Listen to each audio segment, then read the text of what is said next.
since you've mentioned some of these names already, like Pete Hegseth, Tulsi Gabbard, Kash Patel, RFK, I'm wondering, because these are very important issues, if we could talk about them one by one maybe, because I'd like to hear your thoughts on, well, one, what are the allegations against them, and do they hold any merit, hold any weight? Okay, there's three things that they all have in common. We don't have to go through all 13 of them, but they're similar. Number one, they're a reaction to 2017 to 21. So he was in there at the first time, and all of a sudden he didn't know anybody, and they all came to him and said, we're going to have these. So it turned out that Rex Tillerson almost immediately said that he was an idiot and that he knew better about foreign policy.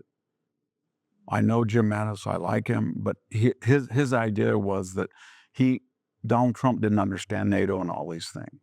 There was Anonymous in Homeland Security was writing all this stuff that he was going to internally block. I am a great friend of H.R. McMaster, so I don't include him in, but his replacement, John Bolton, basically said Trump doesn't know what he's doing. So he said, this time, I'm not going to have all this internal dissension, number one. Number two, I want to look at the people who had all the resumes. So you have Lloyd Austin. He came out of Raytheon, and he's going to go back to Raytheon. He had a prostate problem. He was gone for 7 days and never told anybody. He was completely AWOL on the job. He was the person, along with General Milley, who told us that the Afghan army was viable. It collapsed. And he didn't, so he has all the resumes. Anthony Blinken, Secretary of State, he has all the resumes.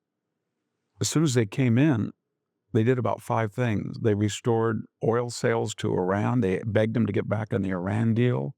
They suspended, by the way, offensive arms approved by Trump to Ukraine, and they started pressuring Israel. I could go on a long exegesis, but I think that had a lot to do, that attitude with Afghanistan, that end of deterrence, with what happened with Putin going into Ukraine. And by the way, he's of the last 4 administrations, he went in 3 of them, but not 1. And there was a reason for that. So all of the people that these controversial people are replacing had what they didn't. They had acceptability in terms of degrees and experience. And yet they all have been wanting in their jobs. Merrick Garland weaponized the DOJ. We're never going to see anything. FBI, Robert Mueller said under oath, he was the special counsel, but he had been FBI, that he had no idea what the Steele dossier, I don't know what it is. I don't know what fusion. Those were the catalysts for his appointment. His successor, James Comey, said 245 times, I don't know, I forgot. Under oath. His successor, Andrew McCabe, lied 4 times to federal investigator. Bill Barr should have charged him, but he said, you know, what good would that do? And then we had Christopher Wray, whose FBI spied on parents at school boards meetings. I mean, so the second thing was that Trump was saying these people with all these sober and judicious, they're politicized, they're weaponized, they're incompetent, and they're dangerous. So I'm going to get people who are loyal. We're not going to have the mess of the first one. Just like Obama did, he fired almost everybody. I can tell you, I was on the American Battlefield Monuments Commission, an apolitical. As soon as Obama came in, he fired me. And he fired every Republican on that commission. And that's what Obama did. And I don't blame him. That was what he wanted, people on the same team. But Trump didn't. So he's going to do what most people do, get a team in there. And he's going to get people who don't fit that background of Merrick Garland, Lloyd Austin, Blinken, Sullivan, Andrew Mayorkas. He destroyed the border.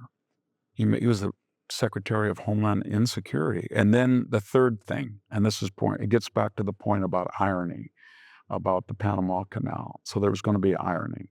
So he said, to make sure that these people understand what I'm dealing with, I'm going to pick people who have been targeted by these people. Let's see, National Institute of Health, that is the most important of all the organizations. And under Francis Collins, they targeted people. In fact, they targeted Jay Bhattacharya from Stanford. They went after him. I'll make him the head of it. FBI. They targeted people. They put surveillance on Kash Patel when he was a congressional. I'm going to make him the head of the FBI. Oh, I know. Secretary of Defense Pete Hegseth wrote a book chronicling all the problems with the revolving door. I'm going to make him the head of the defense part. Oh, Director of National Intelligence. Tulsi Gabbard. She was on a terrorist watch list. She will be the head of the Director of National Intelligence. So that's what he did. So it was an effort to get people on the same page like most people had done, on which he had not done in 2017. It was to get people who were not part of the establishment, and it was to get people who had been aggrieved by the very system that they were now in charge of. And that's what I watched the confirmations, and I was really, there was two things going on. There wasn't one question. Mr. Hegseth, is the triad still valuable? Do we have the submarine Polaris? Do we have the land base? And we have the bombing element of nuclear? Not one question. It was all, you were drunk, or you this, or that. Within that brought up the question, who polices the police? Chuck Schumer was talking a lot about, I thought, okay, you got a mob outside the Supreme Court, at the doors of the Supreme Court, and you yelled, Gorsuch, Kavanaugh, you sowed the wind. You're going to reap the whirlwind. You don't know what's going to hit you, to Supreme Court judges. And almost each person that was talking, I thought Tim Kaine was the funniest, because he said that that Pete Hegseth was an adulterer. And that disqualified him. He is an adulterer, but he's a confessed adulterer. But he was one of the biggest supporters of Kamala Harris's husband, who impregnated a nanny and forced her to get an abortion. Did he ever say, as a matter of principle, I just don't know? He didn't say that. He didn't say anything about Bill Clinton. He said he did once, and he felt regretful that he'd ever brought that up. So what was it all about then, if it wasn't about what the actual job was going to be? Pam Bondi, here, what do you think how many terrorists do you think are in the United States? What do you think is the greatest? No, it was all about, did you do this? And okay. But if you're going to go down that route, you got to make sure that the people who are asking the questions have some level of moral integrity and superiority to the people they're condemning as their inferiors, and they didn't. And that came off as elitist. It resonated that these people were elitist.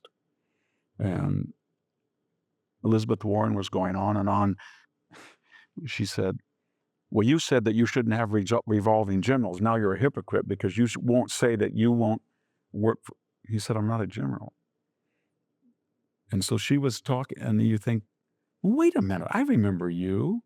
You are in the catalog of the Harvard Law School as the first Native American professor with 0.000001 DNA, and you use that lie to parlay a professorship from Oakland to Texas to Harvard. And Elizabeth, does anybody ever think you had ever been hired based on what you actually did as a Harvard law professor, unless they could say that they were, and it said, our first Native American law professor? So now you're talking about Pete Hegseth not being candid. So the American people look at all this, and they're not dumb. Everybody thinks they're dumb on the bicoastal.